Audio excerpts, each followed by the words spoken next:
السلام علیکم، رضوان کے ہم سفر میں خوش آمدید۔ آج ہم ہیں بری امام کے مزار پہ، تو چلیں آئیں اندر سے چل کے آپ کو دکھاتے ہیں کہ کیسا ہے۔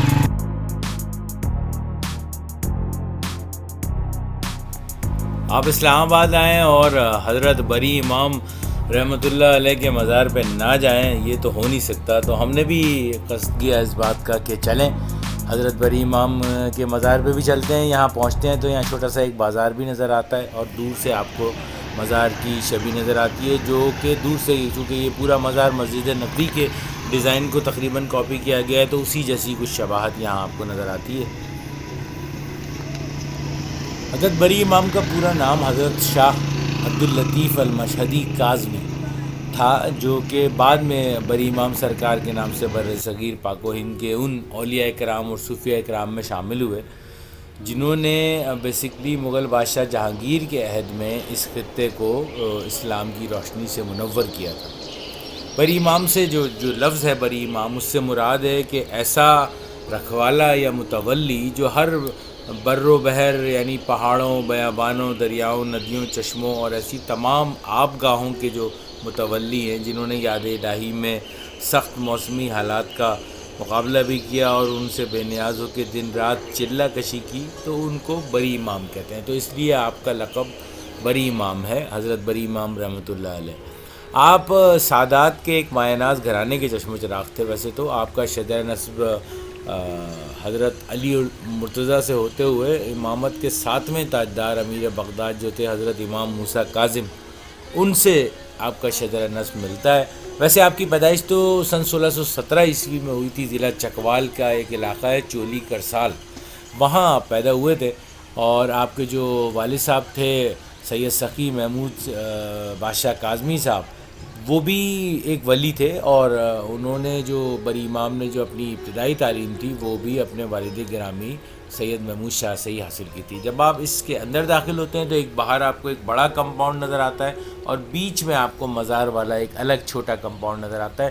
چاروں طرف یہ دیکھ رہے ہیں آپ کو دریاں سی بنی ہوئی ہیں، در بنے ہوئے ہیں، اور یہاں حضرت شاہ عبداللطیف کاظمی المعروف بری امام سرکار کا مزار موجود ہے۔ بہت خوبصورت گنبد ہے اندر سے، اور بہت خوبصورت یہ بلڈنگیں آپ دیکھیں، فیروزی رنگ کا ایک بہت ہی خوبصورت کام، جو کہ ایک آنکھوں کو ٹھنڈک دینے والا جو کام ہے، جو ڈیزائن ہے، وہ آپ کو یہاں نظر آتا ہے، بہت خوبصورت سا، اور اسے دیکھ کے وہاں بیٹھ کے بہت سکون سا ملتا ہے۔ آپ کے بارے میں آپ کو کچھ اور چیزیں بتاؤں۔ آپ بیسکلی جو مشہور ہیں حضرت بری امام رحمۃ اللہ علیہ، وہ اپنی کشف و کرامات کی وجہ سے بہت مشہور ہیں۔ دور دور سے لوگ یہاں آتے ہیں، اور یہاں پہ ایک برگد کا درخت بھی ہے پرانا، جو کہتے ہیں کہ اسی وقت کا ہے، ابھی دکھاتا ہوں میں آپ کو، جہاں پہ لوگ منتیں وغیرہ بھی مانگتے ہیں، اور یہاں پہ ایک مٹی بھی لے کے جاتے ہیں یہاں کی، اور کہتے ہیں کہ اس سے شفا ملتی ہے۔ خیر، اپنا اپنا عقیدہ ہے۔ تو آپ کا ایک بڑا مشہور ایک واقعہ ہے کہ ایک روز آپ عبادت الہی میں مشغول تھے، تو توجہ کا ارتکاز چونکہ اتنا تھا کہ آپ کو پتہ ہی نہیں چل سکا کہ کس وقت آپ کے جو مویشی تھے وہ ایک زمیندار کے کھیت میں گھس گئے، اور انہوں نے اچھی خاصی فصل تباہ کر دی۔ اب جب فصل کا مالک شکایت لے کے آپ کے والد کے پاس آیا، حضرت سید محمود شاہ صاحب کے پاس، تو آپ کے والد اس زمیندار کے ساتھ آپ کے پاس آئے اور آپ سے کہا کہ آپ کی بے توجہی کی وجہ سے ان کی ساری فصل برباد ہو گئی۔ تو یہ دیکھ کے آپ تھوڑی دیر خاموش رہے، اور والد کے دوبارہ سرزنش کرنے پر بھی آپ نے خاموشی اور سکون کے ساتھ آہستہ سے سر اٹھایا اور نہایت ٹھہرے ہوئے انداز میں فرمایا کہ ابا جی ذرا فصل کی طرف تو دیکھیے۔ تو جو ہی آپ کے والد نے فصل کی طرف دیکھا، وہ یہ دیکھ کر حیران رہ گئے کہ چند لمحے پہلے جو فصل تہس نہس تھی، اب ایک سرسبز و شاداب کھیت کی صورت بن گئی۔ یہاں پہ دیکھیں مسجد نبوی میں جیسے وہ باب رحمت ہے، اس طرح کے ڈیزائن کا بھی ایک دروازے کو کاپی کیا گیا ہے۔ یعنی یہ پورا کا پورا جو مزار کا پورا کمپلیکس ہے، یہ پورا مسجد نبوی کے ڈیزائن کو زیادہ تر حصوں کو کاپی کیا گیا ہے، اور یہ اپنی محبت اور عقیدت کا حضور صلی اللہ تعالیٰ علیہ وآلہ وسلم سے اظہار کیا گیا ہے، اور بہت خوبصورت لگتا ہے۔ جب آپ اس کے اندر آتے ہیں تو آپ کو ایک بڑا روحانی سکون کا سا احساس ہوتا ہے۔ لمبے لمبے ورانڈے ہیں، بہت سارے پلرز ہیں، 12 دریاں ہیں، بہت خوبصورت لگتا ہے یہاں چلتے ہوئے۔ اور جب میں اپنے اگر الٹے ہاتھ کی طرف نظر ڈالوں تو یہ دیکھیں آپ کو سیدھے ہاتھ پہ مسجد نظر آ رہی ہے اور الٹے ہاتھ پہ ایک بڑے صحن کے بیچ میں جو وہ پورا کمپلیکس ہے جس میں قبر مبارک ہے حضرت بری امام سرکار کی، وہ نظر آتی ہے. تو بڑا سکون، اور چونکہ یہ ظاہر پہاڑی علاقہ ہے تو ویسے بھی بہت زیادہ یہاں پہ سکون ہے، شور شرابہ نہیں ہے، تو ایک خوبصورتی سی نظر آتی ہے یہاں.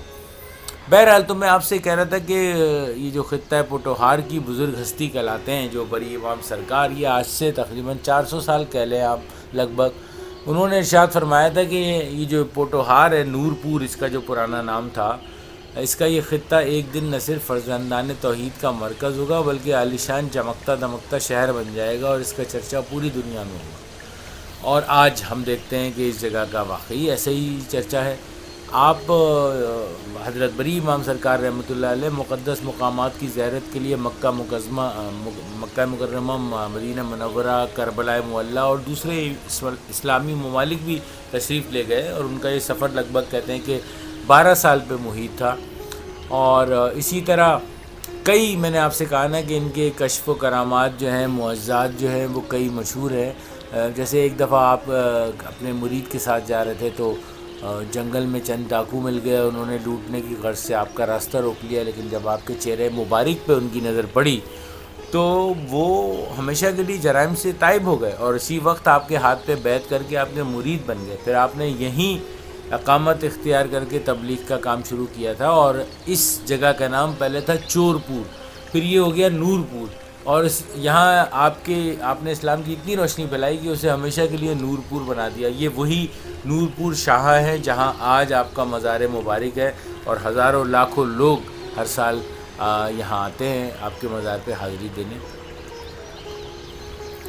کچھ روایت میں یہ بھی آتا ہے کہ بری امام کا لقب انہیں ان کے پیر حضرت بالا پیر قادری نے عطا کیا تھا اور کہا تھا کہ تم اس بر یعنی خشکی کے ٹکڑے کے امام ہو، جو بعد میں بری امام ہو گیا.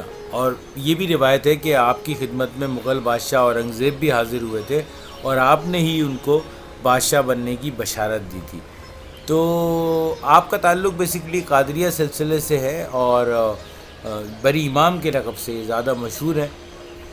تو بہرحال مجھے امید ہے کہ آپ کو آج کی یہ مختصر سی ویڈیو نسبتاً پسند آئی ہوگی حضرت بری امام رحمۃ اللہ علیہ کے مزار مبارک کی، اور اس ویڈیو کے ذریعے آپ کو اس سے متعلق کافی انفارمیشنز مل گئی ہوں گی. تو دیکھتے رہیے. اس دفعہ مجھ سے لوگوں نے کہا کہ جی جناب آپ مختلف جگہ جاتے ہیں تو وہاں ہوٹلز کی بھی کچھ جہاں آپ ٹھہرتے ہیں تو وہ بتا دیا کریں. تو اس حوالے سے میں یہ بتا دوں کہ اس دفعہ ہم بیلا ایک گیسٹ ہاؤس کم ہوٹل ہے اسلام آباد میں، وہاں ٹھہرے تھے، اور اچھا سا تھا، صاف ستھرا سا، اور اس کا کرایہ لگ بھگ میرا خیال ہے 15,000 کے لگ بھگ تھا پر نائٹ، اور ٹیکسیز کے علاوہ. اور باقی اس میں وہی جو عموماً ہوتا ہے بریک فاسٹ وغیرہ. چھوٹا سا میں نے آپ سے کہا نا کہ یہ گیسٹ ہاؤس کی طرح تھا، اس کے باہر چھوٹا سا ایک لان بھی بنا ہوا تھا، بیسمنٹ میں بھی کمرے، اوپر بھی کمرے، اور اچھا صاف ستھرا سا ریسٹ کرنے کے لیے بہت اچھی جگہ ہے، اور آپ چاہیں تو یہاں آ کے رک سکتے ہیں. بیلا یا بیلا BLLA بیسکلی آپ کو سامنے یہ بی ان کا ٹریڈ مارک بھی نظر آ رہا ہے. اوپر بھی رومز بنے ہوئے ہیں جہاں سولر آپ کو پینلز نظر آ رہے ہیں. اینی ویز آخر میں کچھ تصویریں دیکھتے ہیں، اور ریکویسٹ کوئی پرانی ہے، چینل کو آپ نے سبسکرائب نہیں کیا ہے تو فوراً سبسکرائب کر لیں. ویڈیو پسند آئی ہے تو لائک کریں اور اپنے دوستوں میں شیئر کریں، اور کمنٹ سے ضرور نوازیں. آپ کے وقت کا بہت بہت شکریہ.